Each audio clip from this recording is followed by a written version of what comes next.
அனைவருக்கும் ஆரோக்கியமான காலை வணக்கம். நல்லதே நடக்கும் சமூக நல அறக்கட்டளை முன்னெடுக்கக்கூடிய மருந்தில்லாத மருத்துவ வாழ்வியல் பயிற்சிகளில் மனம் சார்ந்த பதிவுகள், மனதின் இயக்கம், மனதின் வெளிப்பாடு, மனதின் தன்மை இவைகளை பார்த்து வருகிறோம்.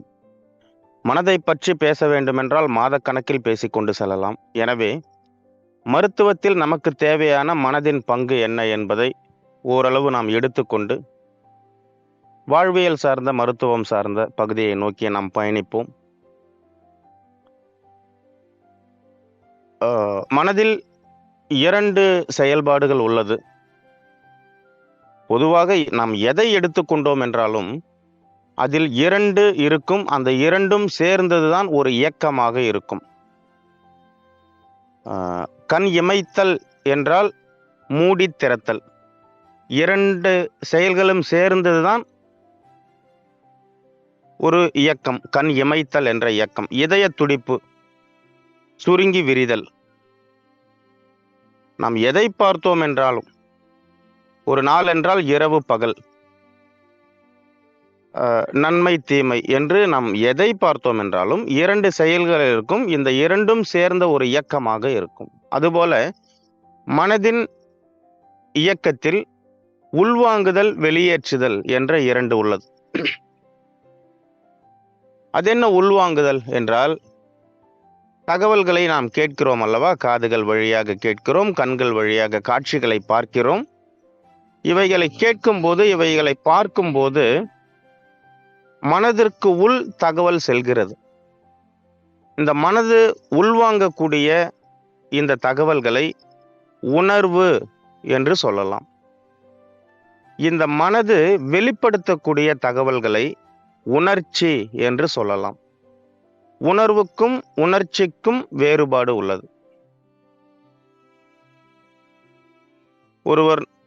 ஒருவர் நம்மை பாராட்டுகிறார் என்றால் நமக்கு உள்ளேயே ஒரு உணர்வு ஏற்படும். அதை வெளிப்படுத்துவதற்காக நாம் திரும்ப அவருக்கு பதில் சொல்கிறோம் அல்லவா? அது உணர்ச்சி.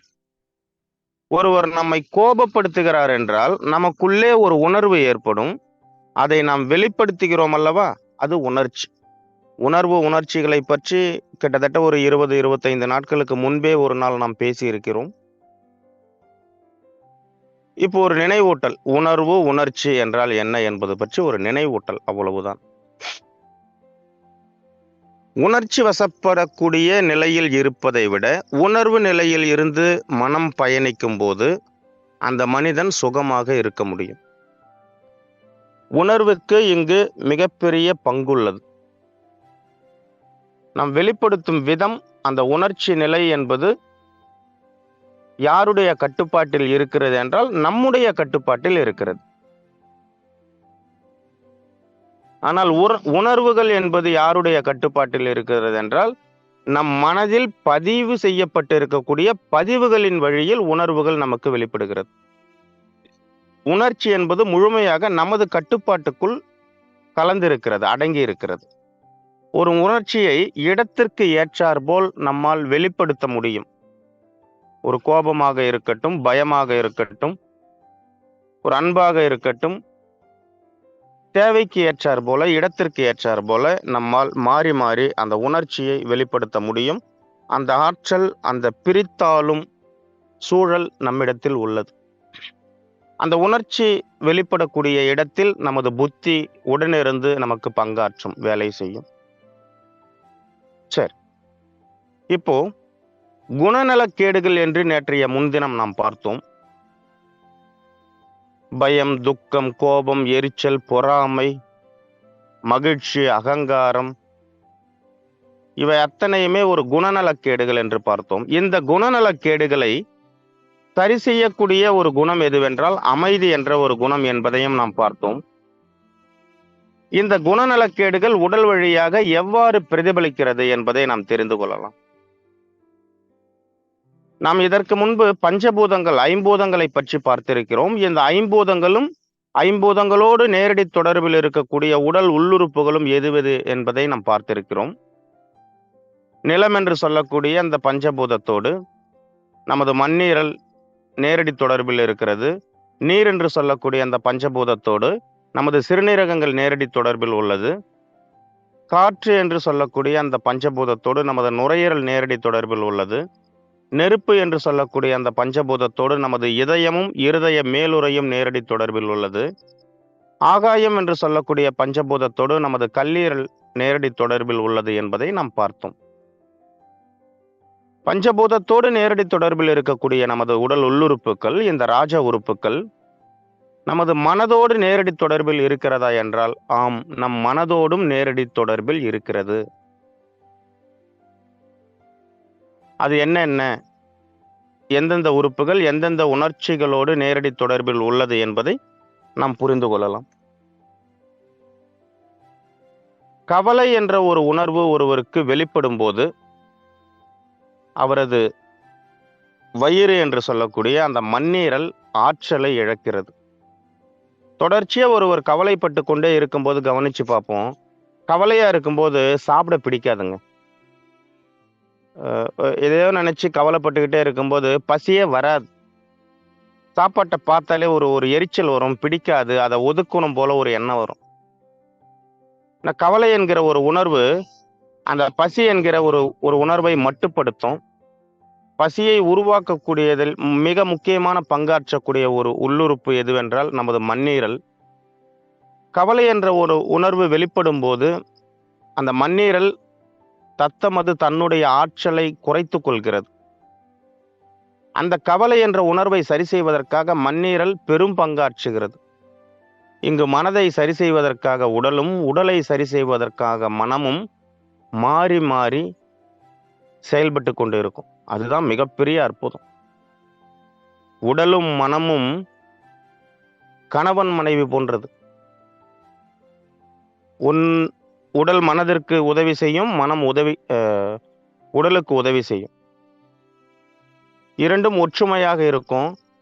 எப்போ ஒன்று சொல்றத ஒன்று கேட்கலையோ அப்போ சிக்கல் ஏற்படும். மனம் சொல்லுவதை உடல் கேட்கல என்றால் அங்கே சிக்கல் ஏற்படும். உடல் சொல்லுவதை மனம் கேட்கல என்றால் அங்கே சிக்கல் ஏற்படும். அப்ப கவலை என்கிற ஒரு உணர்வு மண்ணீரல் என்று சொல்லக்கூடிய ஒரு உறுப்பின் ஆற்றலை சிதைக்கிறது. மண்ணீரல் என்ற ஒரு உறுப்புடைய ஆற்றல் சிதைக்கப்படும் போது பசி என்ற ஒரு உணர்வு மட்டுப்படுகிறது, பசித்தன்மை இல்லாமல் இருக்கிறது. அவரது செரிமான ஆற்றல் குறைய துவங்குகிறது.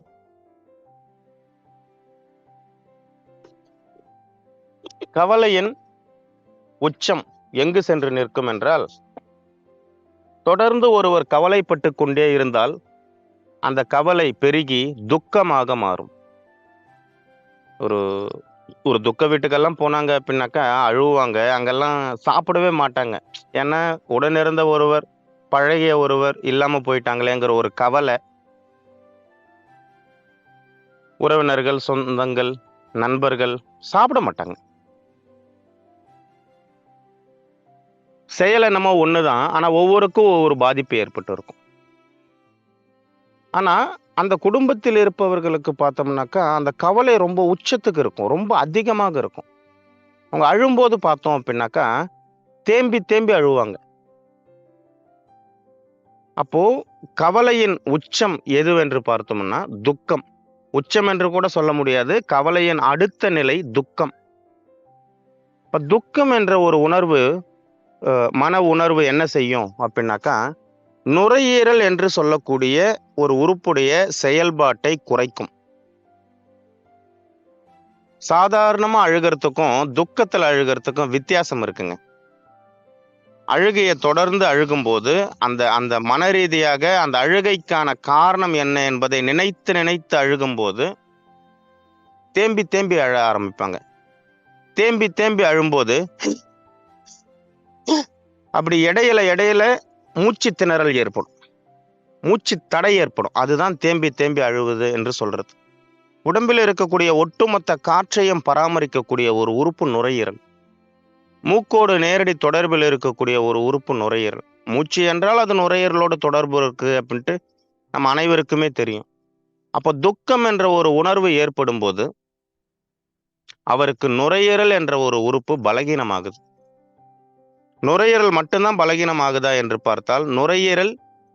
பராமரிக்கக்கூடிய அத்தனை உறுப்புகளும் தொந்தரவுக்கு உள்ளாகிறது. இப்ப கவலை என்ற ஒரு உணர்வு என்ன பண்ணுது அப்படின்னாக்கா, அது வரும் போயிரும். அந்த கவலையை நம்ம பிடிச்சு வச்சுக்கிட்டே இருக்கும்போது அது துக்கமா மாறும். இந்த கவலையை தொடர்ச்சியா நம்ம நினைச்சுக்கிட்டு இருக்கும்போது வயிறும் மண்ணீரலும் பாதிக்கப்படுது. கவலையை அதிகப்படுத்தி கவலைக்கு இன்னும் கவலை கொடுத்து கவலையை அதிகப்படுத்தும் போது அது துக்கமாக மாறுது. துக்கம் என்ற ஒரு உணர்வு என்ன பண்ணுது அப்படின்னாக்கா, உடம்பில் இருக்கக்கூடிய நுரையீரல் என்ற ஒரு உறுப்பை பலகீனமாக்குது. தொடர்ச்சியா உங்கள் வாழ்க்கையில் நடந்த ஏதோ ஒரு காரணத்தினால கவலைப்பட்டுக்கிட்டே இருந்தா அது துக்கமாக மாறிச்சுன்னா தன்னை அறியாமல் தானாக அழ ஆரம்பிப்பாங்க. அவர்களை உற்று நோக்கினால் சில காலகட்டத்தில் நுரையீரல் சார்ந்த தொந்தரவுகளும், மலச்சிக்கல் சார்ந்த தொந்தரவுகளும், தோல் சம்பந்தப்பட்ட தொந்தரவுகளும் ஏற்பட அதிகமான வாய்ப்புகள் உள்ளது. காரணம், துக்கம் என்ற ஒரு உணர்வு நம்மை அறியாமல் நம்ம மனதிற்குள் தொடர்ச்சியாக குடிகொண்டு உள்ளது. அந்த துக்க உணர்வு நமது நுரையீரலை பலகீனப்படுத்தி கொண்டே இருக்கு. இந்த பலகீனத்தின் வெளிப்பாடாக நமக்கு உடலில் இது போன்ற தொந்தரவுகள் ஏற்பட்டு கொண்டிருக்கு. அடுத்து கவலை கூடி அது துக்கமா மாறி, துக்கம் தன்னை அறியாமல் பயம் என்ற ஒன்றை பிரசவிக்கும்.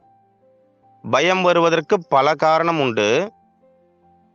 ஆனால் கவலையின் உச்சம் எதுவாக இருக்கும் என்றால் பயம் என்ற ஒரு உணர்வு தானாக வர ஆரம்பிக்கும். இந்த பயம் என்ற ஒரு உணர்வு வெளிப்படும் போது என்ன நடக்கும் உடலில் என்றால், உடலில் பலவிதமான ரசாயன மாற்றங்கள் நடக்க ஆரம்பிக்கும். உடம்பில் சிறுநீரகங்களுக்கு மேல் இருக்கக்கூடிய அட்ரினலின் என்று சொல்லக்கூடிய சுரப்பு அதிவேகமாக சுரக்க ஆரம்பிக்கும். பயத்தோடு நேரடி தொடர்பில் இருக்கக்கூடிய ஒரு உறுப்பு உடலில் இருக்கக்கூடிய சிறுநீரகங்கள், கிட்னி. பய உணர்வு வெளிப்படும் போதெல்லாம் கிட்னி என்று சொல்லக்கூடிய சிறுநீரகங்கள் பலகீனப்பட ஆரம்பிக்கும். கிட்னி என்பது, சிறுநீரகங்கள் என்பது சாதாரண ஒரு உறுப்பாக எவர் ஒருவரும் எடுத்துக்கொள்ள வேண்டாம். கோடிக்கணக்கான நுண்துவாரங்கள் அந்த சிறுநீரகங்களில் படிந்திருக்கிறது. கோடிக்கணக்கான அந்த நுண்துவாரங்களை ஒருங்கிணைத்து வடிவமைத்துப்பட்டு இருக்கக்கூடிய ஒரு உறுப்புக்கு பெயர்தான் சிறுநீரகங்கள். இந்த கோடிக்கணக்கான நுண்துவாரங்கள் என்ன செய்கிறது என்றால், இரத்தத்தில் கலந்திருக்கக்கூடிய நச்சு கழிவுகளை சிறுநீராக மாற்றி சிறுநீரகங்கள் வழியாக, சிறுநீர் பை வழியாக உடலை விட்டு வெளியேற்றக்கூடிய வேலையை ஒவ்வொரு வினாடியும் இடைவிடாமல் செய்து கொண்டே இருக்கிறது. சிறுநீரகங்களின் செயல்பாடுகள் குறைய துவங்கும் போது இரத்தத்தில் கழிவுகள் கூடுதலாகும். இரத்தத்தில் கழிவுகள் கூடுதலாகும் போது உடல் உள்ளுறுப்புகள் கழிவுகள் தங்கும். அது பிற்காலத்தில் பெரும் உடல் தொந்தரவுகளை ஏற்படுத்தும். எதிர்காலத்தில் உடலில் தொந்தரவுகள் ஏற்படக்கூடாது என்று நிகழ்காலத்தில் இரத்தத்தை தூய்மைப்படுத்தக்கூடிய ஒரு உறுப்பு நமது சிறுநீரகங்கள். அந்த சிறுநீரகங்கள் பலமாக இருக்க வேண்டுமென்றால் பயம் என்ற ஒரு உணர்வு நம்மிடம் இருக்கக்கூடாது. பயம் என்பது சாதாரணமாக ஒரு நிகழ்வை பார்க்கும்போது வரும். திடீரென்று பார்க்கும்போது பய உணர்வு வரும். அது வந்தா கொஞ்ச நேரத்துல போயிடும். ஆனால் அதையே நினைத்து நினைத்து பயப்பட்டு கொண்டே இருக்கும்போது சிறுநீரகங்கள் பலகீனமாகும். சிறுநீரகங்கள் பலகீனமாகும் போது சிறுநீரகங்களோடு தொடர்பு இருக்கக்கூடிய, சிறுநீரகங்கள் பராமரிக்கக்கூடிய மற்ற உறுப்புகளும் பலகீனமாகும். அந்த பலகீனத்தை தான் நோய் என்று மருத்துவர்கள் கூறுகிறார்கள்.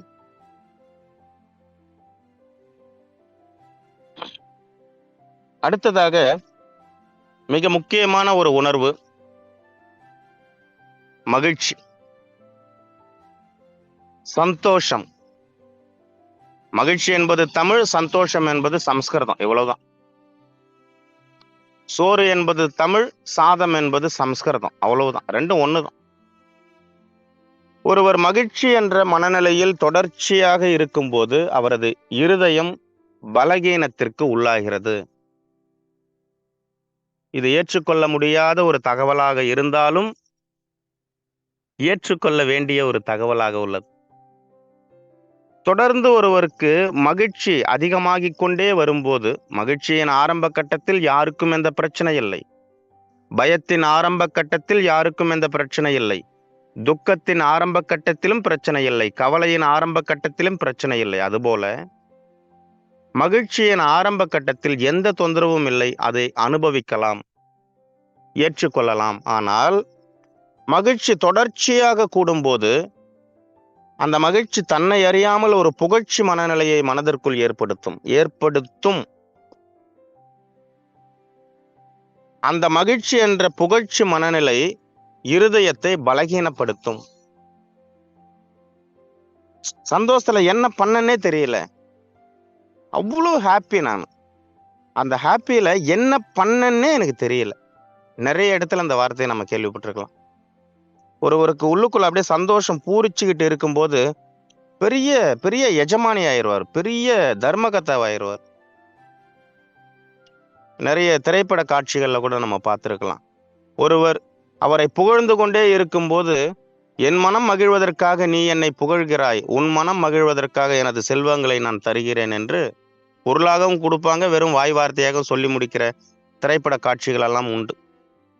அப்போ மனம் மகிழ்ச்சி என்ற மனநிலைக்கு போகும்போது அந்த மகிழ்ச்சியின் உச்சகட்டமாக அது புகழ்ச்சியாக மாறுகிறது. அந்த புகழ்ச்சி என்ற மனநிலை உள்ளுக்குள்ளே குடிகொள்ளும் போது அது இருதயம் என்று சொல்லக்கூடிய உறுப்பையும், இருதயத்தை பாதுகாக்கக்கூடிய இருதய மேலுறை என்று சொல்லக்கூடிய அந்த உறுப்பையும் பலகீனப்படுத்த துவங்குகிறது. இது ஒருவருக்கு தொடர்ச்சியாக இருக்கும்போது, மகிழ்ச்சியாக இருக்கும்போது எந்த சிக்கலும் கிடையாது. அது புகழ்ச்சியாக மாறும்போது மனதிற்குள் சிக்கல் ஏற்படும். நான் தான் என்ற ஒரு அகங்காரம் அங்கே ஏறி உட்கார்ந்து அமரும். அந்த அகங்காரம் அமரும் போது அவரது இருதயம் பலகீனப்பட துவங்குகிறது. இந்த இருதய பலகீனத்தின் வெளிப்பாடு பல்வேறு உடல் தொந்தரவுகளுக்கு காரணமாக அமைகிறது. ஒரு வினாடி இதயம் துடிக்கவில்லை என்றால் கூட உடலில் பல்வேறு சிக்கல்கள் ஏற்பட வாய்ப்பு உள்ளது. இறுதியாக என்ன நடக்கும் என்று உங்களுக்கே தெரியும். எனவே இருதயம் சீராக இயங்க வேண்டும், அது தன்னுடைய பணியை சரியாக செய்ய வேண்டும் என்றால் மகிழ்ச்சியாக இருக்கலாம், தவறில்லை. அதை புகழ்ச்சி மனநிலைக்கு கொண்டு சென்று விடக்கூடாது. மகிழ்ச்சியை மனதிற்குள் அதிகமாக வளர விடாமல் இருந்தாலே போதும், அவ்வளவுதான். அடுத்ததாக கோபம் மிக இலவசமாக வரக்கூடிய ஒரு உணர்வு. ஒரு கோபத்திற்கு இவ்வளவு தொகை இருக்கிறது என்றால் நிர்ணயித்து இருந்தால் கோபம் அளவோடு வரும். கோபம் இலவசம் என்பதால் கட்டுக்கடங்காத கோபமெல்லாம் காட்டாற்று வெள்ளம் போல தொடர்ச்சியாக வந்து கொண்டே உள்ளது. என் மனதிற்கு எது சரி என்று பதியப்பட்டு இருக்கிறதோ, என் மனதிற்கு எது உண்மை என்று பதியப்பட்டு இருக்கிறதோ அதை மட்டுமே என் மனம் ஏற்கும். என் மனதிற்கு சரி என்று பதியப்படாத ஒரு காட்சியோ தகவலோ என் கண்முன்னோ என் காதுகளுக்கோ கேட்கும்போது அதை என் மனம் ஏற்க மறுக்கும். மனம் ஏற்க மறுக்கக்கூடிய அந்த தருணத்தில் அதை உணர்வாக அமைதிப்படுத்தக்கூடிய பக்குவத்தில் இருக்கக்கூடிய மனம் கோபத்தை வெளிப்படுத்தாது. மனம் ஏற்க மறுக்கக்கூடிய அந்த தகவல்களை மனம் நம் கட்டுப்பாட்டில் இல்லாத பட்சத்தில் மனம் தானாக வெளிப்படுத்த ஆரம்பித்துவிடும். அதுதான் கோபம். கோபம் என்ற ஒரு உணர்வு ஏற்படும் போது அந்த கோபம் ஆன்மாவை அமைதிப்படுத்த முயற்சி செய்யும். அத்தனை உணர்வுகளிலும் மிக மோசமான ஒரு உணர்வு எதுவென்றால் அது கோபம் என்று சொல்லக்கூடிய உணர்வு. கோபத்தை பற்றி குறைந்தது ஒரு 4 நாட்கள் பேசலாம், அவ்வளவு இருக்கிறது. 4 நாட்கள் கோபத்தை பற்றி பேசி அலசி ஆராய்ச்சி பிரித்து அதை புரிந்து கொண்டால் அடுத்து கோபம் இல்லாமல் இருக்கலாம். அவ்வளவு தகவல்கள் கோபத்தை பற்றி இருக்கிறது. இந்த கோபம் என்ற ஒரு உணர்வு ஏற்படும் போது நமது உடலில் கல்லீரல் என்று சொல்லக்கூடிய அந்த உறுப்புக்கு நேரடி பாதிப்பை ஏற்படுத்துகிறது. மற்ற உணர்வுகளாவது கொஞ்சம் நேரம் பொறுத்து அது வெளிப்பட ஆரம்பிக்கும். ஆனால் கோப உணர்வு வந்தால் அந்த உறுப்பின் பாதிப்பு உடனடியாக வெளிப்படும். நாம் ஏற்கனவே பார்த்து இருக்கிறோம். உடம்பில் இருக்கக்கூடிய ஒட்டுமொத்த நரம்புகளையும் பராமரிப்பது கல்லீரல். கண்களுக்கு நேரடியாக ஆற்றலை கொடுக்கக்கூடிய ஒரு உறுப்பு கல்லீரல். மூளை தீர்க்கமாக சிந்திப்பதற்கு தேவையான ஆற்றலை தொடர்ச்சியாக கொடுத்து கொண்டே இருக்கக்கூடிய ஒரு உறுப்பு கல்லீரல் என்று பார்த்தோம். கோபம் என்ற ஒரு உணர்வு ஏற்படும் போது கல்லீரல் பாதிக்கப்படுகிறது. கல்லீரல் பாதிக்கப்படும் போது ஒருவர் கோபத்தில் இருக்கும்போது நாம் பார்க்கலாம், கண்கள் சிவந்து போய்விடும், நரம்புகள் எல்லாம் துடிக்க ஆரம்பிக்கும், முறுக்கேற ஆரம்பிக்கும். என்ன செய்கிறோம் என்று தெரியாமல் கோபத்தில் வேறு விதமாக செய்து விடுவார்கள். நடக்கிறதா இல்லையா? அப்போ கோபம் என்ற உணர்வு கல்லீரலை நேரடியாக தாக்கும். இதனுடைய வெளிப்பாடு உணர்ச்சியாக கோபமாக வெளிப்பட்டு என்ன செயல் செய்கிறோம் என்று தெரியாத அளவிற்கு செய்வார்கள். செயல் மட்டுமல்ல, உடல் உள்ளுறுப்புகளை மிக மோசமான ஒரு நிலைக்கு கொண்டு செல்லும். ஒரே வார்த்தையில் சொல்ல வேண்டும் என்றால், சாராயம் குடிப்பது தவறென்று நம்ம அனைவருக்கும் தெரியும். சாராயம் குடிப்பவர்களுக்கு என்ன நடக்கும்? கண் அழகா காட்டி கொடுத்துரும், கண் செவந்து போயிடும். தொடர்ச்சியா ஒருவர் சாராயம் குடிக்கிறார் என்றால் அவரது நரம்புகள் தளர்வாயிரும். சாராயம் குடிச்சா தெளிவா சிந்திக்க முடியாது, மூளை குழம்பி போயிடும். அதை அப்படியே கோபத்தோட ஒப்பிடவும், கோபப்பட்டா கண் செவந்து போயிருது, நரம்புகள் முறுக்கேறுது, கோபத்துல என்ன பண்றன்னு தெரியல. சாராயம் குடிக்கிறதை விட மிக மோசமான ஒரு செயல் கோபத்தில் வெளிப்படுத்துது. இப்படி மனதிற்கும் உடல் உள்ளுறுப்புகளுக்கும் நேரடி தொடர்புகள் உள்ளது. உடலில் ஏற்படக்கூடிய தொந்தரவுகளை சரி செய்வதில் பெரும் பங்காற்றுவது நமது மனமே. உடலில் தொந்தரவுகள் உருவாவதற்கும் மிக முக்கிய காரணமாக இருப்பதும் மனமே. இந்த மனதின் பங்கு இல்லாமல், மனதின் ஒற்றுமை இல்லாமல், உதவி இல்லாமல் உடலால் இயங்க முடியாது. இந்த மனதும் உடலும் ஒன்றாக இணைந்து எவ்வாறு பயணிக்கிறது என்பதை தொடர்ச்சியாக நாம் பார்க்கலாம். இன்று உங்களோடு இந்த இயற்கை சார்ந்த வாழ்வியல் தகவல்களை பதிவு செய்வதற்கு எனக்கு ஒரு வாய்ப்பினை வழங்கிய இந்த இயற்கைக்கும் பிரபஞ்சத்திற்கும் நல்லதே நடக்கும் சமூக நல அறக்கட்டளைக்கும் PPA ஸ்பீட்காஸ்ட் நிர்வாகத்திற்கும் தங்கள் அனைவருக்கும் என் நெஞ்சார்ந்த நன்றியை கூறி விடைபெறுகிறேன். நன்றி, வணக்கம். நல்லதே நடக்கும். ஒரு 2 அல்லது 3 நபர்கள் 1 நிமிட பதிவாக தங்களது பதிவுகளை பதிவு செய்யலாம் என்று கேட்டுக்கொள்கிறேன்.